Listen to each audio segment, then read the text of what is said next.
wins.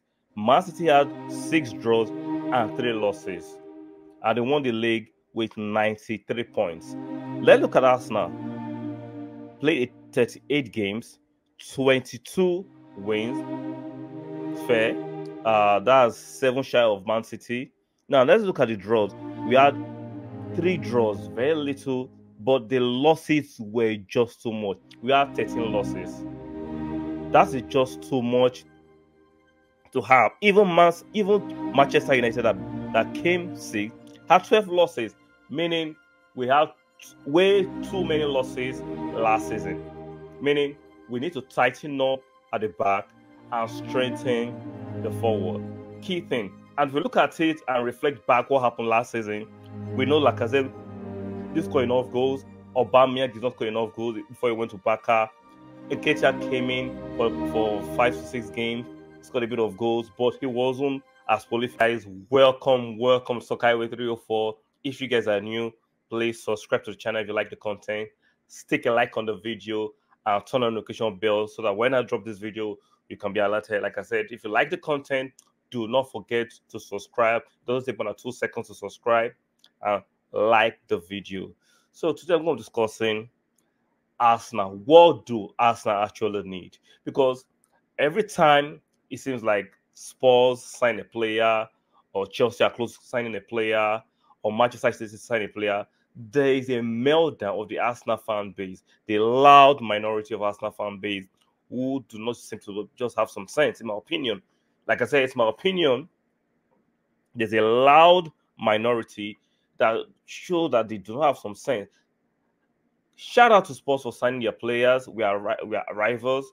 For the past 6 years, they've been in top four, not been in top four. I understand the frustration, but we are beginning to see Arsenal trying to build a team that can compete at the upper end of the team, break to the top four, and compete for the league.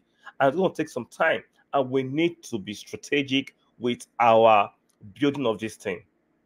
Like I said, it's not every time Spurs or Man City buys a player, there has to be a meltdown. There have to be a harassment of Arteta and Edu over signings. Guys, get a life. I understand it's summer. Some of you are bored. Read the book. Do something tangible with your lives. This is no shade to anybody. I understand. I want Arsenal to win. I'm an Arsenal fan. I've enjoyed some glory days, and I want those glory days back. But we need to just be safe about these things. We need to be sensible about these things. We're acting as if Arsenal has signed no player. We've bought Fabio Vieira, a very attacking, good talent. Even though he's young, he looks like a real talent. We've just acquired Jesus, although has not been formally announced, but Jesus is in the building. And we know Jesus will add quality to the team. I understand Spurs buying Bissouma, Perisic, Fraser Forster, just bought Richarlison. I get it. But these are not players that should trigger Arsenal fans. Yes, there are players that have some sort of quality to Spurs. Fine. But we are adding quality to our squad. There is still 2 months of the transfer window to go. The season has not started. Preseason barely started yesterday. Why the hurry? Why the harassment? Let's calm down. Edu, Arteta, the Kroenkes. I understand in the past few years, they've not the best owners. They've not invested in the club as much as they should have invested. But they have been investing for the past 2 years. The tide seems to have changed. Why are we always complaining? Like, why always complaining? There are different ways to skin a cat. There are different ways to compete. I understand the goal is to win the league, like the likes of Liverpool and Manchester City, and there's a lot of work to be done. And we can see the owners and the hierarchy are trying to get that job done. Why don't we just give them a chance? Like, why are we always complaining? Why are we always complaining? This season, yeah, it's disappointing we couldn't make top four. The squad was bare thin. We don't have quality. We didn't have the kind of strikers we should have had to actually consolidate. And when we had the lead on Spurs, it's done. There's nothing you can do about it. Like I said, it's disappointing, but we move. It's disappointing, but we can't go into cry over spilled milk. We move. Like I said, the transfer window is still 2 months away. We bought in two quality players, in my opinion, and there is still room for more. I understand it looks like we will not be able to get Rafinha, but these things happen. It's part of the transfer window. All this banter from opposition clubs, oh, we lost Rafinha, or we are penning pinching. You know, in your heart of hearts, that is not that's not the true story. And guess what? Even though that, let's better with that, maybe that's a true story. You can't get every player you want. You can't get all your first choices. Sometimes you might get your first choice, sometimes you get your second choice. It happens. It's part and parcel of the transfer window. You don't get everything you want. And regardless of the how some of the Arsenal fans are panicking, is not as bad as being projected by the mass media, by some of the rival fans, by some of those pundits. We know it's not as terrible as it is. So let's look at how we ended the season.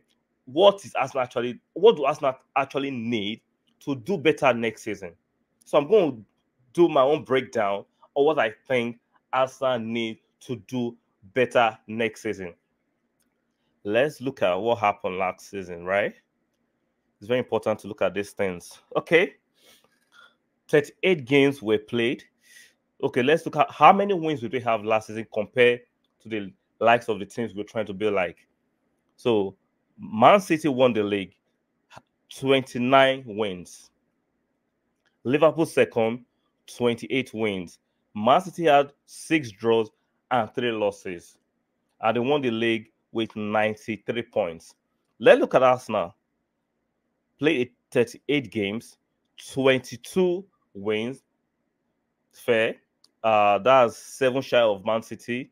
Now let's look at the draws. We had 3 draws, very little, but the losses were just too much. We had 13 losses. That is just too much to have. Even Manchester United that came sixth had 12 losses, meaning we have way too many losses last season. Meaning we need to tighten up at the back and strengthen the forward. Key thing. And if we look at it and reflect back what happened last season, we know Lacazette didn't score enough goals. Aubameyang did not score enough goals before he went to Barca. Nketiah came in for 5 to 6 games, scored a bit of goals, but he wasn't as prolific as he should have helped us.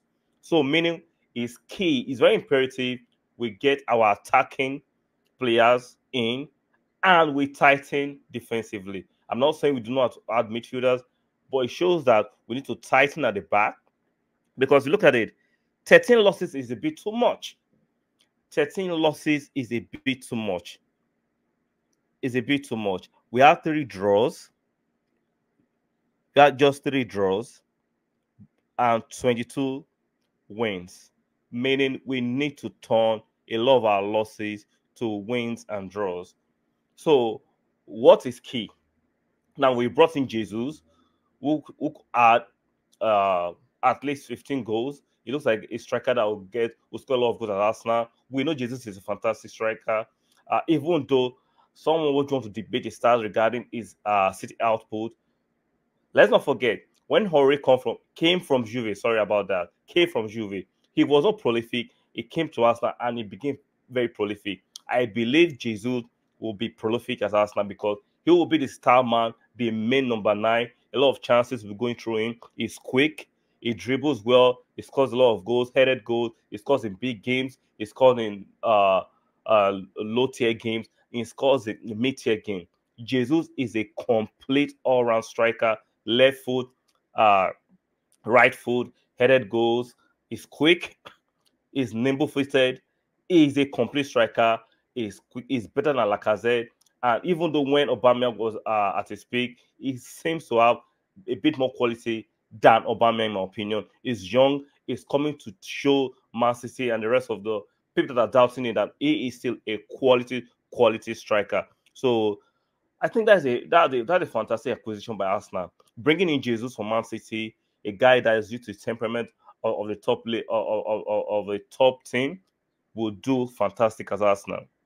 So we know we failed in one spot, um, and I believe Edin Keita will get his full chance this season as a deputy to Jesus.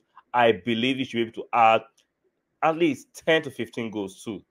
I believe Nketiah should add 10 to 15 goals. If you consider the form he had at the tail part of the season, barring the what game was that? I can't remember I can't remember the game he barring a few games, he played actually better. His hold up play has improved, his pace, his shooting, his accuracy has improved. I'm expecting a bigger and better season from Nketiah. And we still know Arsenal is going to add an attacking threat. We don't know whether it's going to be a winger or a conventional striker, but we know Arsenal is going to add a conventional threat. Now, in the midfield, is it do we actually need a midfielder as a lot of people are projecting? Yes, a lot of people don't rate Xhaka, which is fair. His mobility is dodgy, and he has a habit of of leaving one on the opponent, which he needs to cut out of his game. For me, I'll keep Xhaka as a backup. I understand why a lot of Arsenal fans will want to replace him in a starting level, which is fair. I think we can do better and improve on Xhaka, but I will not mind Xhaka say starting for Arsenal. Like, I do not subscribe to selling him outrightly without replacing him. I do not subscribe to that. I understand Xhaka has some terrible games in the past, but outright selling him without replacing him or getting rid of Xhaka and bringing in one midfielder, I do not think that's a smart idea. Like I said, uh, I think Xhaka can still do fantastic, can be a fantastic servant, sorry, in certain games. Now we've been linked to Tillemans. We don't know what's going on with that deal. For some reason,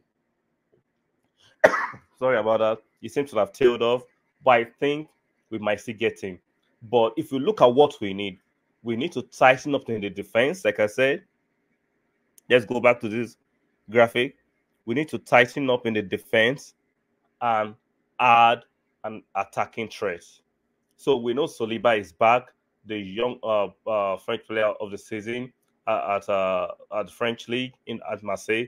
Fantastic addition who will strengthen our depth. We know we are still being linked to Lisandro Martinez, who will be a deputy to Quarantini and a deputy to Gabriel Magalhaes in terms of the defense, which is good. So we need to calm down. We know what we need, and I believe the Kroenke, Edu, and Ateta will bring in the right quality that will add the right verve to what we need. It's not just signing players for sake of signing or signing players because Man City are signing players or Spurs are signing players because our rivals are signing players. We don't need to jump to the market and start signing players carelessly. No, we need to target what we need. And like I said, sorry about that, we are not far from bridging the gap. We are not far from bridging the gap.